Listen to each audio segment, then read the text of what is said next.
These risky deals boomed during the bull market. Now some are blowing up. New York J.Crew, Neiman Marcus, Hertz, and Chuck E. Cheeses have two things in common: they all piled on crushing amounts of debt during leveraged buyouts. And they've all filed for bankruptcy during the pandemic.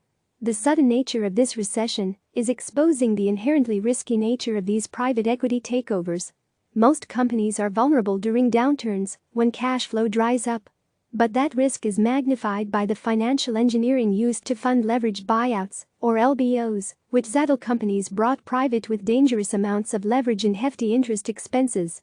LBO companies often have fragile balance sheets that leave them teetering on the brink of bankruptcy and at the whims of turbulent financial markets. The more debt a company has, the more likely it is to default on that debt, said David Silverman, senior director in corporates at Fitch Ratings. The LBO model can work well, especially for private equity firms, during booms. Boosted by an influx of cash, the newly private companies are revitalized and flipped in IPOs or strategic sales. But these deals can blow up in spectacular fashion when markets and economies crash. Private equity-backed LBOs are the most vulnerable to any kind of economic downturn, whether it's a pandemic or traditional recession, said Chris Paget, head of the leveraged finance practice at Moody's Investors Service. Their intent is to use a lot of debt. That is part of their business model. Fragile balance sheets. It's not just the debt that makes LBOs risky. Private equity firms cut costs, sometimes drastically through aggressive layoffs, to make the companies look more attractive in a future IPO or sale. And private equity firms often pay themselves dividends and fees, sometimes by forcing the companies they take over to borrow further.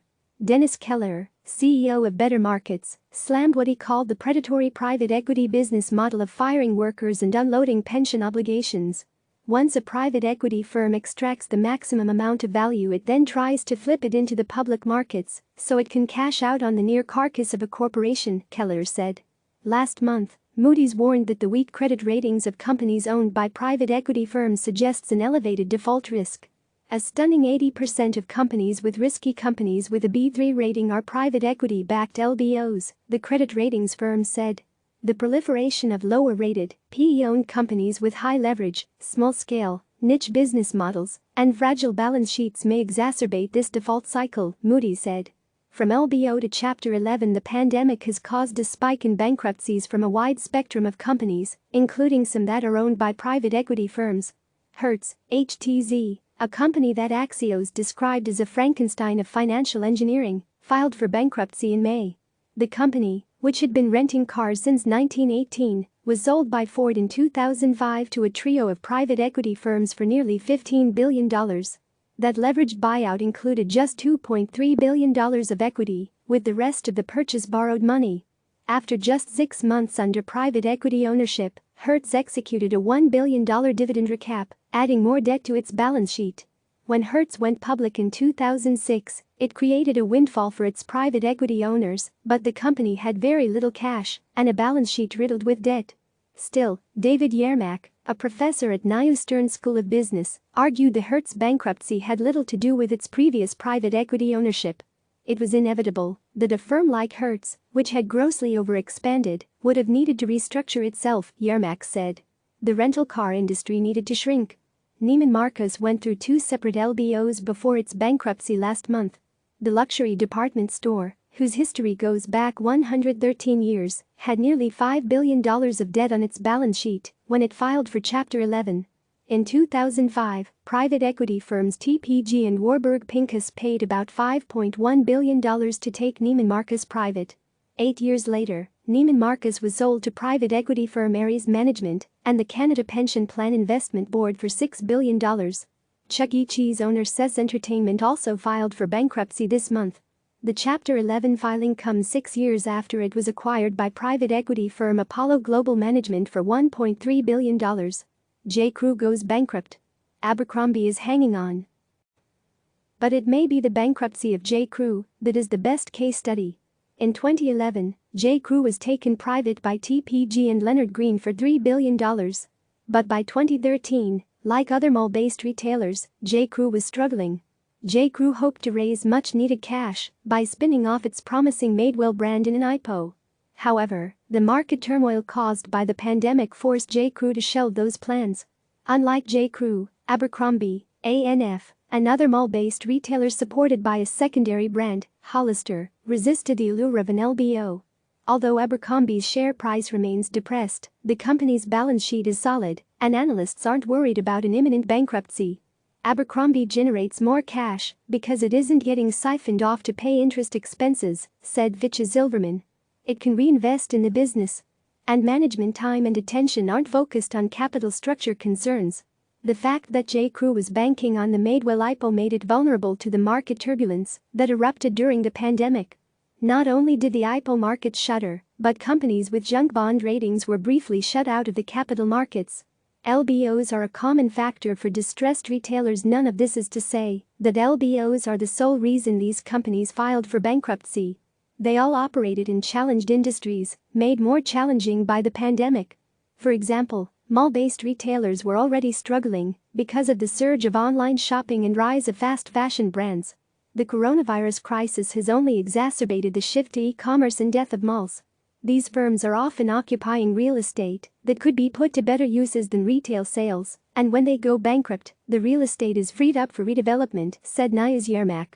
Not to allow these firms to fail would simply slow down a process that will have long-term benefits for the economy by repurposing assets and creating different types of jobs. And many companies have filed for Chapter 11, even though they have no links to private equity. Still, there is a long history of LBO bankruptcies in the retail industry. In February 2018, Fitch put out a report that argued LBOs are a common factor for many distressed retailers. Although the capital structures appeared sustainable at the time of the LBOs, weakening cash flow and misexecution made it hard to repay those heavy debt burdens, the Fitch report said. Countless retailers that were purchased by private firms have since gone bankrupt, including Toys R Us, Payless Shoe Source and Gymboree.